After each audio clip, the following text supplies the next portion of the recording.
അങ്ങനെ കൈക്കിട്ട യൂണിവേഴ്സിൽ മമ്മൂട്ടിയും.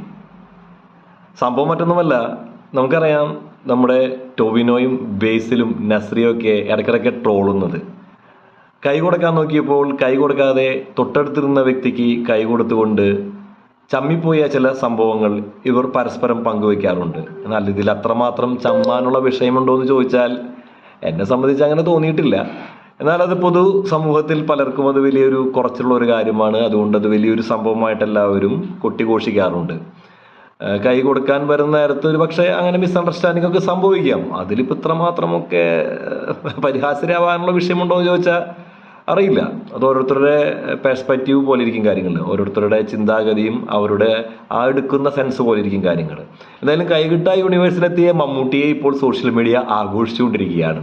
കാരണം രമേഷ് പിഷാരടി തൊട്ട് മുമ്പ് ഒരു പോസ്റ്റർ ഇടുന്നത് ഞാൻ കണ്ടു. അതുകൊണ്ടാണ് ഇങ്ങനൊരു വീഡിയോ ഞാൻ ചെയ്യാൻ തന്നെ കാരണം. മാത്രമല്ല അതിൽ രമേഷ് പിഷാരടി ചമ്മി നിൽക്കുന്ന ഒരു രീതിയിലുള്ള ഫോട്ടോയും മമ്മൂക്കയും ലാലേട്ടനും തമ്മിൽ പരസ്പരം കൈ കൊടുക്കുന്ന ഒരു സ്റ്റേജിലെ ഒരു അവാർഡ് ഫംഗ്ഷനോ അതോ ഒരു ഫിലിം റെപ്രസെൻറ്റേറ്റീവ് ആയിട്ടുള്ള എന്തോ ഒരു ഫംഗ്ഷൻ നടന്നുകൊണ്ടിരിക്കുകയാണ്. സിനിമയുമായി ബന്ധപ്പെട്ട എന്തോ ഒരു ചടങ്ങ് നടന്നുകൊണ്ടിരിക്കുകയാണ്. ഒരു പക്ഷേ ചലച്ചിത്ര അവാർഡിൻ്റെതായിട്ടുള്ള ഒരു പക്ഷേ വനിതാ അവാർഡിൻ്റെയൊക്കെ ഒരു ഫംഗ്ഷനിൽ നടക്കുന്ന ഒരു പിക്ചർ ആയിരിക്കാം. എന്തായാലും ആ ഒരു പിക്ചർ കണ്ടപ്പോൾ ഞാനിത് പറയണത് തോന്നി. കാരണം ഇത് ഇത്ര വലിയ സംഭവമായിട്ട് ആഘോഷിക്കാനുള്ളതുണ്ടോ എന്ന് ചോദിച്ചാൽ അറിഞ്ഞുകൂടാ. എന്തായാലും മമ്മൂക്ക ഇപ്പോൾ കൈകിട്ട യൂണിവേഴ്സിൽ താരമായി എത്തിയിരിക്കുകയാണെന്നാണ് പറയുന്നത് സോഷ്യൽ മീഡിയ.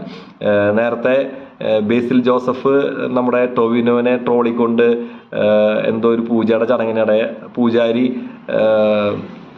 ഒരു ദീപവും കൊണ്ടുവരുമ്പോൾ ആ ദീപം ആരതി ഒഴിയാനായിട്ട് നിൽക്കുമ്പോൾ അത് കിട്ടാതെ പോകുന്ന ടോവിനോനെ പരിഹസിച്ചുകൊണ്ട് വളരെ സെൻസിബിൾ ആയിട്ടുള്ളൊരു ട്രോൾ അങ്ങനെ ഇട്ടിരുന്നു. അപ്പോൾ അത് വലിയൊരു വിഷയമാക്കിയിട്ട് അന്ന് സോഷ്യൽ മീഡിയയിൽ ട്രോളർമാർ ഏറ്റെടുക്കുകയും ആ ട്രോളർമാർക്ക് ഒരു മറുപടി കിട്ടാൻ വേണ്ടി കാത്തിരിക്കുന്ന സമയത്താണ് ഇതുപോലെ നമ്മുടെ ഫുട്ബോളിൻ്റെ ഒരു വേദിയിൽ, നമ്മുടെ ISLൻ്റെ വേദിയിലാണോ എന്നൊരു സംശയം, അത് ഇത് കൃത്യമായിട്ട് വേദിയാണെന്ന് ഓർമ്മയില്ല. എന്തായാലും അതിൽ പൃഥ്വിരാജ് ഉണ്ട്, പൃഥ്വിരാജിൻ്റെ ടീം അവിടെ പങ്കെടുക്കുന്നുണ്ട്. കേരള സൂപ്പർ ലീഗിൽ അതിലാണെന്ന് തോന്നുന്നത്. അതെ, സൂപ്പർ ലീഗ് കേരള ഫുട്ബോൾ മത്സരങ്ങൾക്കിടയിൽ പൃഥ്വിരാജിൻ്റെ അടുത്തേക്ക് വന്ന് കൈ കൊടുക്കുന്ന അങ്ങനെ ഒരു സംഭവത്തിനിടയിൽ ആരോ നമ്മുടെ സഞ്ജു സാംസണാണെന്ന് തോന്നുന്നു, അങ്ങനെ ആരോ ഒരാൾ അവിടെ വന്ന് ഷെയ്ക്ക് ഹാൻഡ് കൊടുക്കുന്ന അവസ്ഥയിൽ ഷെയ്ക്ക് ഹാൻഡ് കിട്ടാതെ പോയ നമ്മുടെ ബേസിലിനെ ട്രോളിക്കൊണ്ട് ടോവിനെ എത്തുകയും കൊടുത്താൽ കൊല്ലത്തും പണി കിട്ടുന്നൊക്കെ പറഞ്ഞിട്ട് രസകരമായിട്ടാണ് അവരുടെ സ്നേഹവും അവരുടെ ഇതും. അങ്ങനെ അത് നസ്രി ഏറ്റെടുക്കുകയും പിന്നീട് അത് ഇപ്പോൾ ഇതാ മമ്മൂക്കയിലേക്ക് എത്തിയിരിക്കുകയാണ്. എന്താണ് നിങ്ങളുടെ അഭിപ്രായം? കൈ കിട്ടാണ്ടിരിക്കുന്ന അത്ര വലിയ കാര്യമാണോ? നിങ്ങളൊന്ന് ചിന്തിച്ചിട്ട് പറ. ഇങ്ങനെയൊക്കെ സംഭവിക്കില്ലേ? സ്വാഭാവികമല്ലേ?